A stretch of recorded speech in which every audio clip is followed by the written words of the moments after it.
Hello everyone, it's Dr. Sam. I'd like to welcome you to my EyeClarity podcast. This is a show that offers cutting-edge information on how to improve your vision and overall wellness through holistic methods. I so appreciate you spending part of your day with me. If you have questions, you can send them to hello@drsamberne.com. Now, to the latest EyeClarity episode.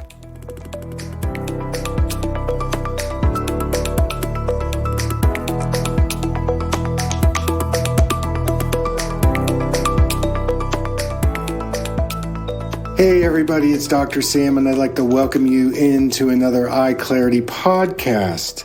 Before we get to today's show, I wanted to let you know that you can now send me your questions via text at 844-932-1291. 844-932-1291. Send me a text, and I'll be happy to answer your question. You can also send them to hello@drsamberne.com.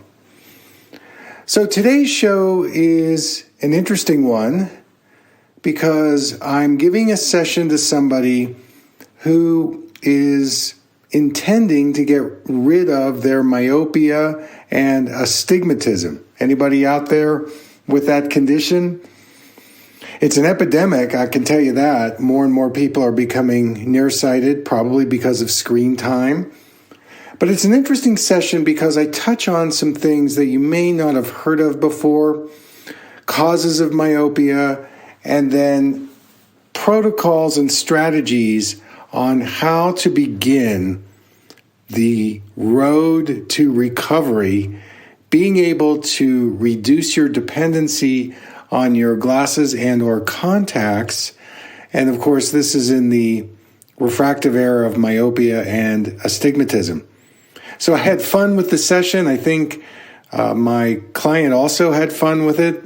So I hope you enjoy the show, and thanks for tuning in. Okay, so what you've looked at some of my content. What got your interest? Well, tell me. Give me a little backstory. Well, I've been thinking about my eyes for a while now. They've stayed stable for quite a long time, but just now recently they just had another change. And so I'm a researcher type of person. I'm interested in holistic health. And I just kept thinking, surely there is someone out there that is seeing the eye health differently than what I'm being told at my eye doctor. And so I just started looking. A while ago, I looked into the possibility of reflexology. I wondered if something like that would help my eyes. And now just more recently, I came upon your website just in my search for someone who is helping view the whole body as connected and just helping people to have better eye health instead of just being told you were born this way, you were born with astigmatism, this is all we can do for you. And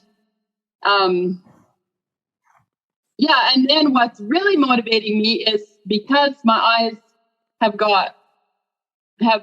changed prescription again recently, and my eye doctor is telling me that they can't go up on my contacts. And so I'm just seeing blurry. I'm not seeing like I know I could be seeing. Okay. So the bottom line is this, that the regular eye exam is measuring your eyes in a moment in time based on what you may choose, based on what you're shown. And it's also, the prescription is a readout of your visual habits, your visual reactions. And when you get that type of lens, it reinforces the adaptation or compensation. So you have to understand that all an eye doctor is doing in their exam is reinforcing what's already there. And whenever you reinforce a pattern, it's going to get worse. In fact, any lens prescription that's based on reading an eye chart, you're destined to continue to have stronger lenses. Now, in your situation, if we just talk about the myopia, in glasses, you're like a 9.25 and a 10. And then because the lens is closer to the eye in contacts, the 750 and the 8 that you wear in contacts is similar to the 9.25 and the 10 in the glasses. And the astigmatism, which is the eye becomes shaped like an egg, is an additional distortion that's a twisting. So it's another lockdown in the eye muscles. And so you've got a lot of structure built into these prescriptions. And if you do a lot of visual confining experiences like screens, like we all are, it induces more of the tension and the compression and the twisting. And it's the way the method is taught in school, so you really don't have an alternative. And in fact, if you try to have a conversation, unless it's a very unique individual, they're going to stay to the company line, which is, well, it's only going to get worse. It's because of aging, whatever you learn in school. I had the great fortune to meet about 5 holistic, they were called developmental optometrists, where I first practiced in the Northeast part of the United States. And these people understood how an eye problem was in the whole person. It's not just an eyeball situation. And in my own experience, I had a significant amount of nearsightedness and astigmatism that I started developing as an 8-year-old.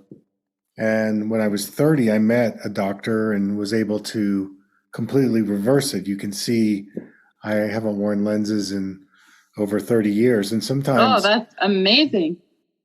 Yeah, I'm walking it. I did it. In fact, I put on my old prescription the other day and I got like a headache in like 30 seconds. It was like, I used to be that. Oh, that's awesome. I think that's about, I was probably, sorry to interrupt. I think I was 8 when I was around that age when I was told I had to get these glasses because it was rapidly getting worse, like really fast. And I had to get hard contacts to try to slow down whatever was going so fast. Mm-hmm. Yeah. So anyway, what I want to do is give you the cliff notes on what you're going to need to do. I've been at this a long time, and because I was my own test case, I did it in the face of the indoctrination of my school, which said you can't do it. So I stood up to that indoctrination. I faced it, and it was a dragon, but I faced it and slewed it. So sleuth, and there you go. So, but you're going to be paddling upstream with the people you go to because they're going to be deaf to anything other than what you're getting. Right. So in this process, and I want to emphasize that you are embarking on a process of expansion, and in that unwinding, there's going to be forks in the road, there's going to be obstacles in the road, and probably the biggest obstacle is going to be you with yourself, because there are going to be times when you may either become frustrated or lose your way or have an expectation of this is not happening fast enough, or there's a lot of different things. Because what you're doing is you are opening a closet and you're airing out some very dirty laundry that's been there for a long time. And that closet needs to be aired out.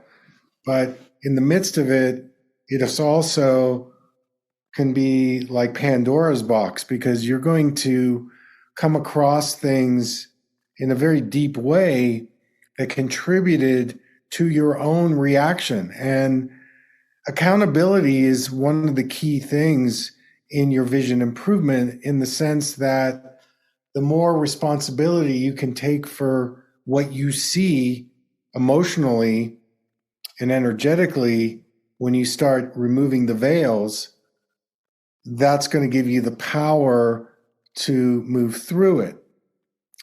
So let's give you 3 steps that will work for you and not shock the heck out of you in the process.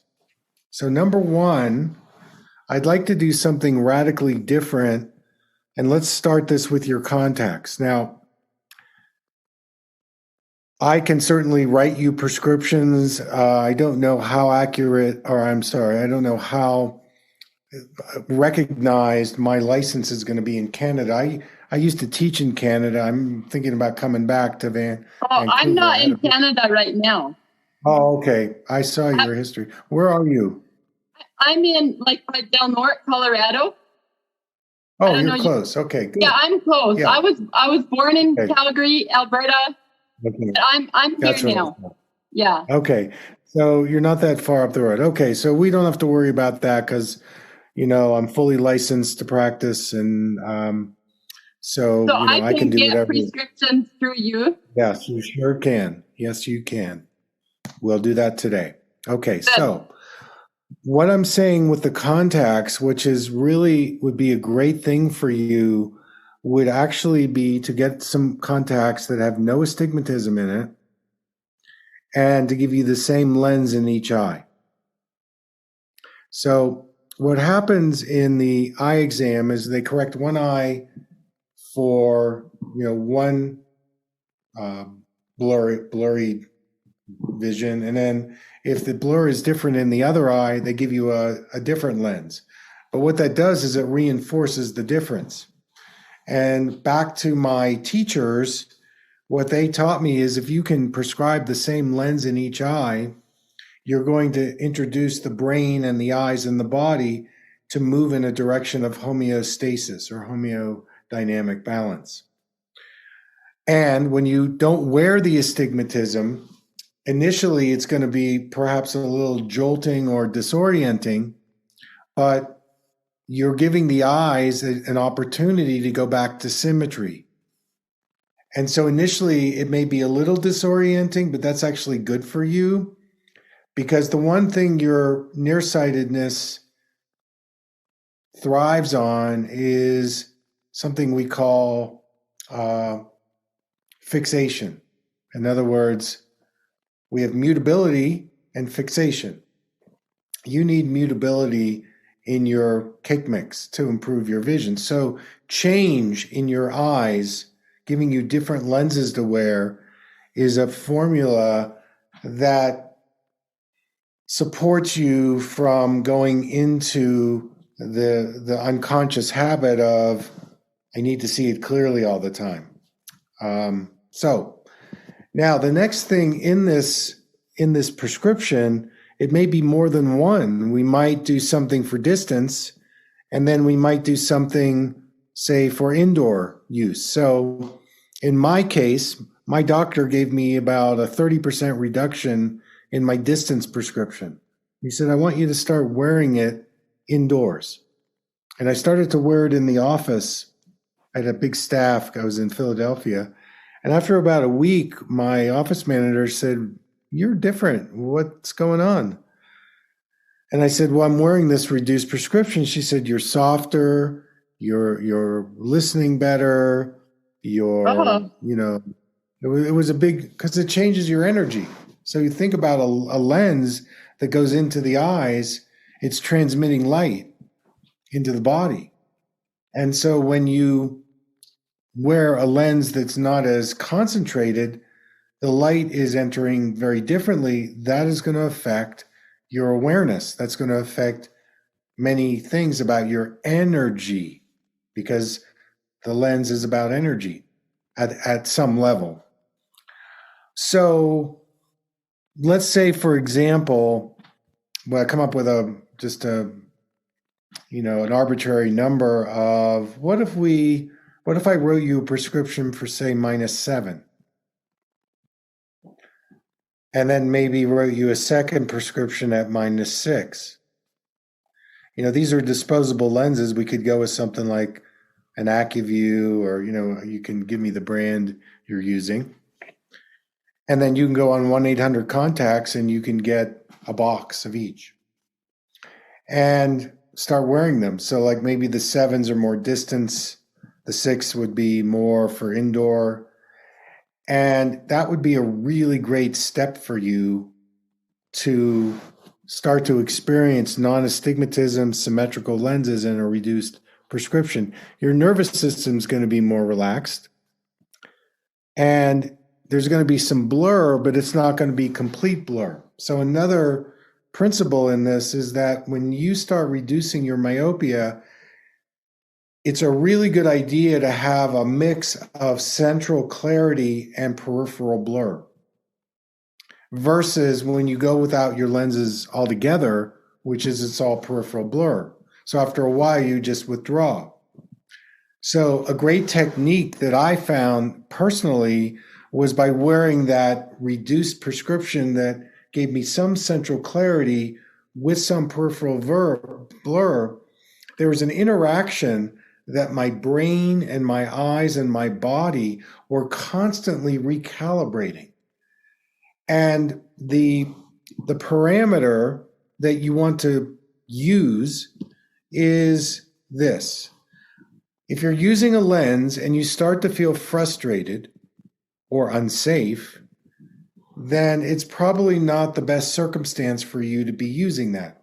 So let's say you're -6 and you drive up to Denver and you're on the freeway up there and you go, wow, I can't see the road signs. But, -6 is probably not the thing you want to be using. But at the same token, if you're in your house or you're going for a walk or you're in the yard, -6 would be great because it gives you, there's a safety element. yeah. And what I find with nearsighted people is there's a safety and a security attitude that needs to happen in their development, as they start improving. The thing about contacts is they don't cost you very much, $25 or $30 a box, whereas glasses are expensive, especially when you get into high index. And so my advice would be, let's start with the contacts. Yeah. And maybe check in a month or two. Probably good to have a follow-up.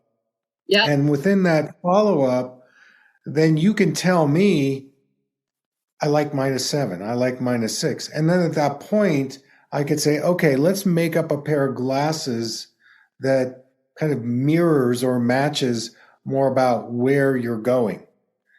And for now, if you need to see super clearly for distance or something, you've got them. You've got the glasses. And eventually, perhaps, I think you could definitely get off of the astigmatism and start reducing the glasses part of the myopia. But that would be like a step 2. So step 1 is -7, -6, and then start wearing that in your daily lifestyle routine and use it as a mirror, as an opportunity to have awareness. Like, what am I noticing? What am I feeling? What am I thinking? And if you have full accountability, you're going to notice that this is making me uncomfortable, or I really like this. This is feeling really where I want to go. There's a lot of spectrum experiences in this. So that would be the first thing. Now, the next thing that I would say is to go to the drugstore, and you're going to get yourself the strongest magnifying lens in the drugstore. And those numbers usually run like 2.5, 3.0, 3.5, something like that. And it's a plus, so it's the opposite. You wear minus. And just as a reference, minus lenses tighten, compress, and because they're called a minus lens or a negative lens, you take on more negativity. There's more fear attached to it. A plus lens makes things bigger, pushed away. It makes the muscles looser. It makes everything more peripheral. Now, if you're a farsighted person, that's a whole other can of worms that you're in. And any prescription you get from the doctor has been approved by the FDA. I'm talking eyeglass and contact lens. So there's side effects to prescription lenses, just like a drug. So your prescription is like a drug. All right? Now, when you get this prescription at the drugstore, and it could be a +3, +350, you bring it home, you remove your contacts. Now we're in exercise time. And you lock yourself in a bedroom or someplace where you feel safe, there's no demand. By the way, while you're at the pharmacy, you can buy yourself an eye patch because we're going to be using that. Now, you could also use like a scarf and cover one of the eyes, but I want you to work with each eye separately. So you're going to have your contacts off, you're going to cover or occlude the left eye, and you're going to look out at about 10 feet, and you're going to take a baseline on how clear or blurry it looks. Probably going to look pretty blurry. Remember that. You're going to take that exercise lens and you're going to put it on and you're going to look in the distance. And the first thing I want you to notice when you put that lens on is what you're thinking.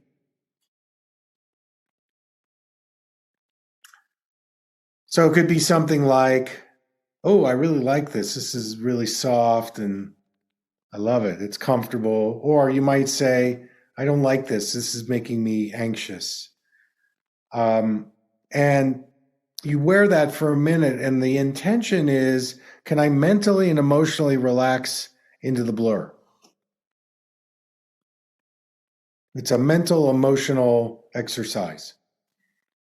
After that minute, you take the exercise lens off and you get a second baseline on how you see it. And you're going to notice that your right eye is now, you're looking through more clarity. And that's going to prove to you that the way you get clear eyesight is by relaxing into the blur instead of squinting or trying harder. So you do it again, you put the lens on and you again go into the blur for about a minute. Then you take it off, you get another reading of the distance acuity, and then you do it a third time. Then you take it off, get a third reading, take the patch off, and notice when you reintroduce the left eye, things are going to be a lot clearer, brighter. You're going to go, oh my God, this is amazing. And then you repeat it on the other eye. You patch the right eye, you do the left eye. Many times the left eye experiences the blur differently than the right eye. That's kind of what happens. If you do that exercise 3 days a week for a month, I can tell you that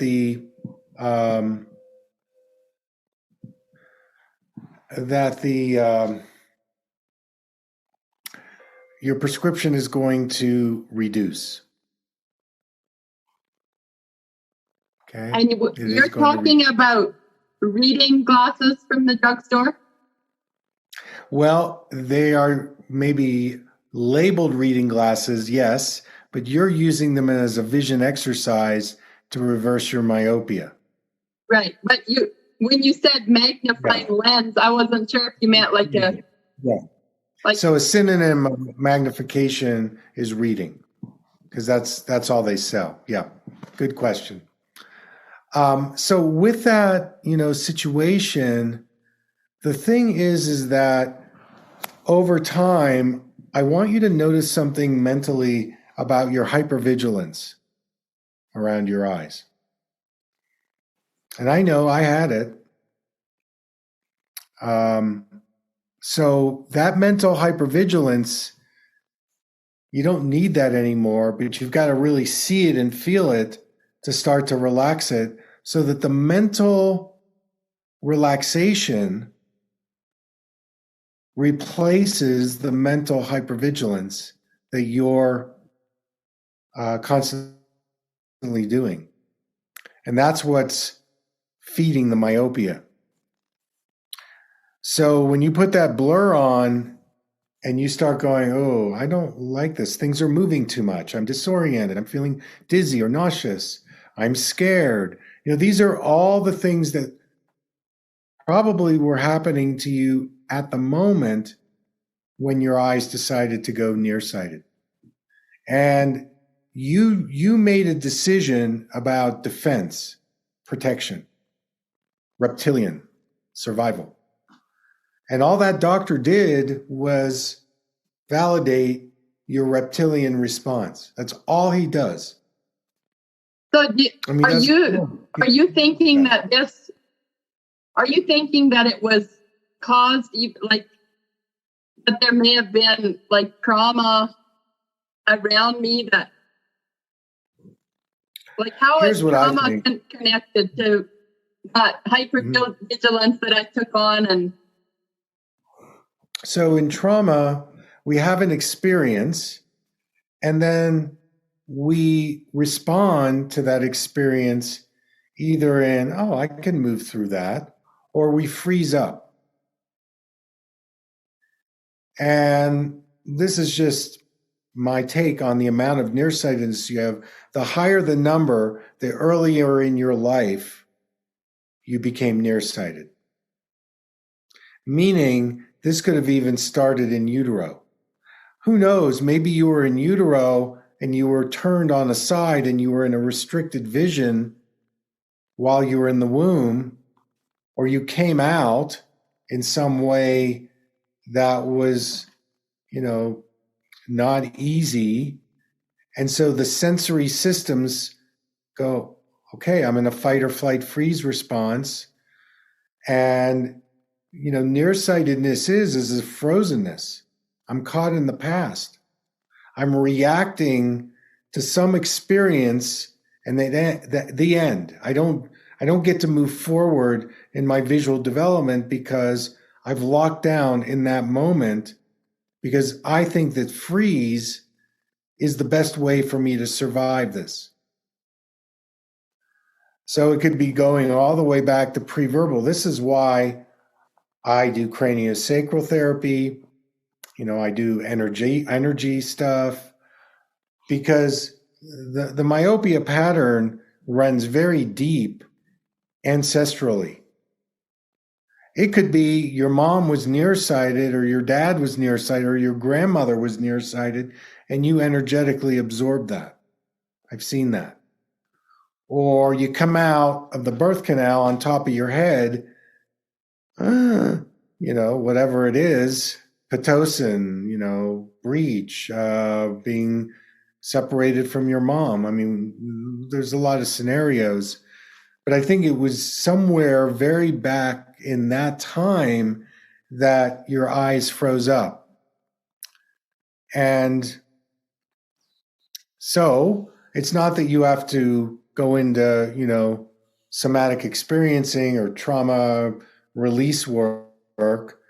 Just by examining your own mental habit around blur could release the energy and give you a lot more freedom and space in making other choices and how you want to see. I mean, right now, you're basically in jail. You're in a straitjacket. Yeah. And that straitjacket's getting stronger and stronger. And the people you're going to are making it tighter and tighter because that's all they know. Yeah. And they're limited in what they can offer. If you don't experience vision improvement as an eye doctor, you're not going to believe it. Yeah. I've got many colleagues around the world, and they scratch their head when they hear me talk because it's like Japanese. They're like, what? That isn't my experience.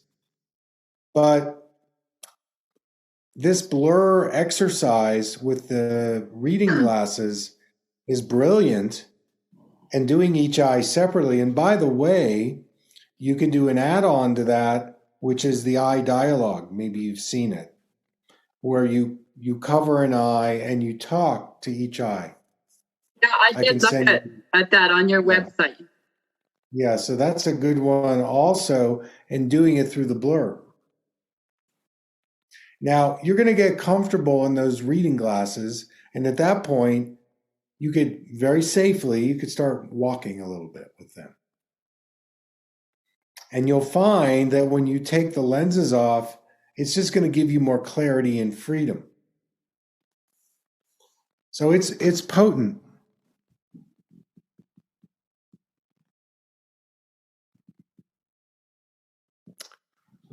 So, questions, comments? One question I have, since reading on your website, I have been trying to go without any prescription. Like when I take a walk, I'll just hold my glasses in my hand. Is that a good thing to do that throughout the day? Yeah, I think it's one of many things that you can do. Again, you need to monitor your emotional, mental level. Are you getting informed by that? Because you don't want to withdraw. You don't want to just flatline. And remember, I said that in your eyes, they need a lot of different kinds of stimulation. So just doing one thing is not good, but if you do several things, that's great. So yeah, it's all part of the game. I actually think getting the same prescription in each eye with no astigmatism in your contacts is going to be a really good practice for you. Yeah. And because nobody's given that to you, they just give you this contact lens prescription is so tight, it's so structured that there's no room for you to explore, even though there's a big part of you that wants it. Yeah. Nobody's going to give it to you. Yeah, I tried. I went to my eye doctor because I read your information and I asked him if he could give me glasses with no astigmatism correction, and it didn't go too well.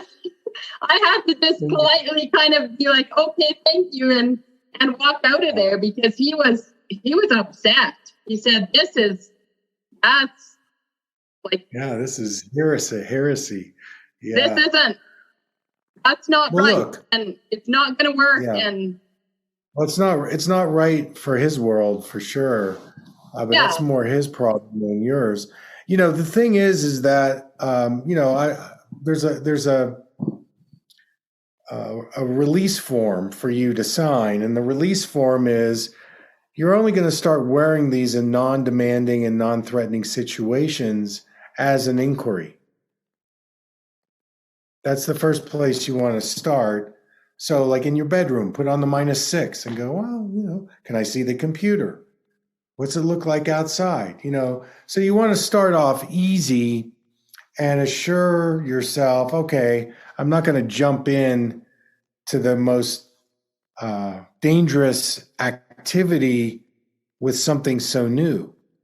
And that's not a wise choice.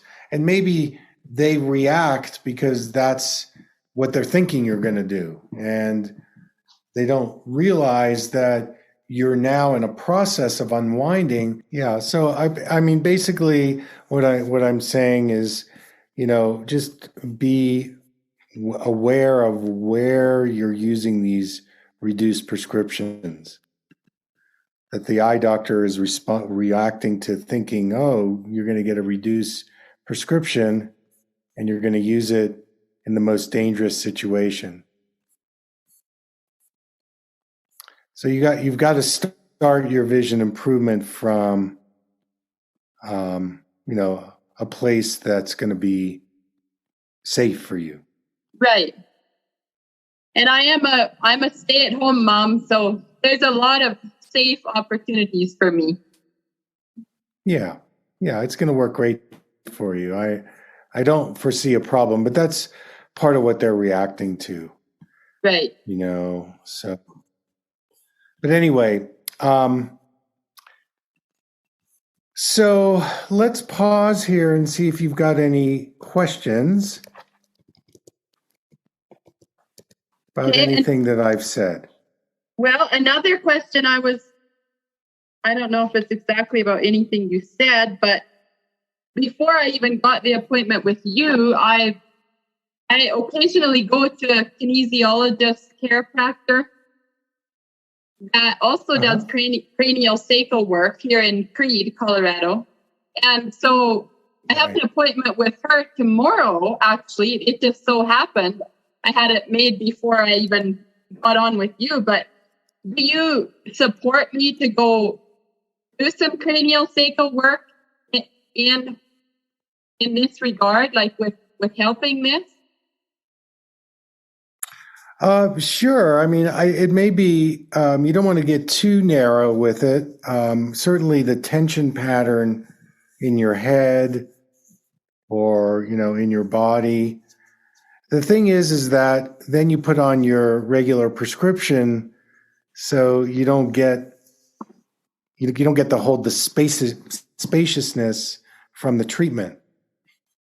Right, because my contacts and my glasses will kind of just tighten that right back up, or what? Correct.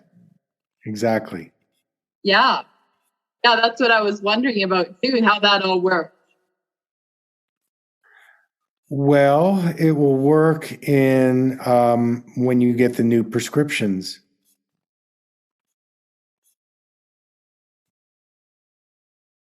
And you start wearing those. Right. And we can probably get those contacts here pretty quick, or what? Yeah. Mm-hmm. I'll email you the prescription, and then you can get them right away. But I would say you would probably want to be wearing, like, you'll get more holding of the craniosacral around your vision if you do that magnification reading lens exercise and you start wearing the reduced prescriptions. Yeah. Makes sense. Yeah. Yeah, I find it very interesting what you're all telling me. Just making it up. It works. It works very well if you're ready. Yeah, and it's just so interesting to me how you're explaining that I made a decision to protect, and I was in that fight or flight. Mm-hmm.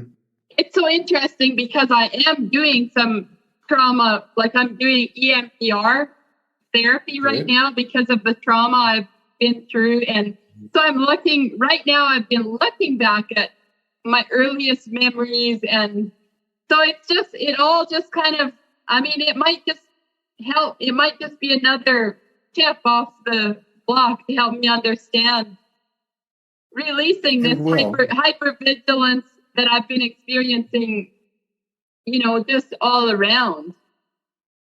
You'll make a lot of movement in your healing by not having such a strong lens on your eye.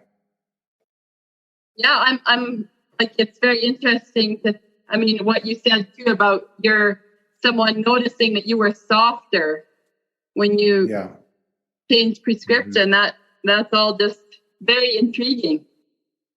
Yeah. Yeah. That's right. So now for me to follow through with what you've told me, will I just be going back to your website to kind of follow like, do I follow your 90-day eye exercises, or do I just kind of just do this magnifying lens, like the reading glasses exercise, and wear the contacts and just keep it simple with those two things? Or so I would start off, say, for the first 2 weeks and just do the reading lens exercise, get the new lenses, do the eye dialogue, and then you could start the 90-day program for nearsightedness. That would be a good one for you to do. It's going to take you doing things every day to interact with your vision differently. So that's a good program for you to do that. But I think initially, to jumpstart it, do these things for the first 2 weeks, and then that'll really set you up to do that 90-day program. And then, wear the -7, wear the -6. And I would say the fastest way to go would be at some point in your process for us to talk again so that I can see what kind of progress you're making and what might be the next step. What's the next sequence here? like maybe in a month, you're thinking, or? Yeah, well, anywhere a month to 2 months. I think intuitively you'll know. It's, but we could say a month. It's going to take you a little time to get used to the contacts. I mean, it's going to be very different than, what you got now. Right. Like, will I be able to drive with a -7 or a -6? Don't know. I have no idea. Again, I wouldn't start off there. Yeah. I think you'll know if you, again, the benchmark you're looking at is, I feel good, I feel empowered, I can see clearly, I can do it. Or, holy shit, I can't do it. It's really blurry, I'm afraid. That's going to be your answer. Yeah.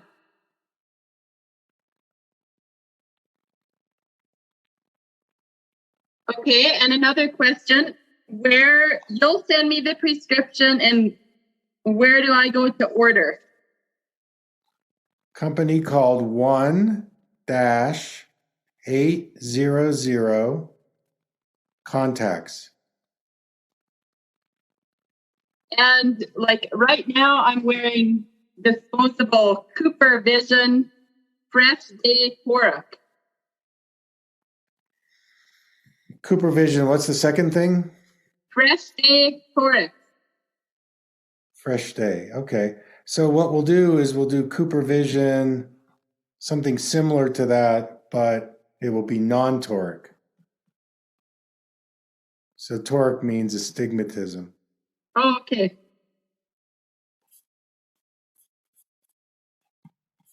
Okay, so you'll send the prescription, and I will just go to the 1-800 contacts, and there'll be a place to put my prescription in, and I can just order a month's worth, or how is it done? I would just get a box of them, and just, again, you're in new territory, so we don't know how you're going to respond. I would take baby steps at the beginning, and I think you're just going to be in the unknown about it. Yeah. Like my boxes that I normally get from my eye doctor of contacts are 3-month boxes. So. Right. So I'll see what they've got. Maybe you have to get 3 months. But we're in new territory right now. Yeah. So this is an experiment for you. Right. So you want to keep the commitment as light as possible around how many you get and so on. You're creating a whole new pathway. And I don't know the answer because I haven't tried lenses on you. I don't know what your system can handle. Right. So if you're not sure, just follow your intuition. Okay. Follow your body.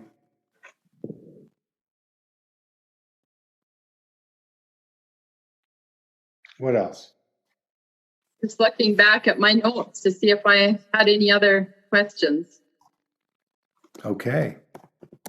I mean, yeah, I think that answers all my questions. I'll just have to go into it, start into it. I might have more questions as I go into it, I guess. So at that point, save your questions and then we can do another session. Don't get too hung up on all the questions.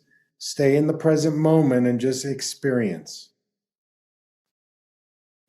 Because the part of your myopia is, I need to ask questions. And it becomes like a distraction. Yeah. Keep a journal. And just write in there. And a lot of times the questions you ask, there'll be a discovery where the answer will come to you. Yeah. So it's good you have the questions, write them in your journal, and a lot of them will be answered in your process.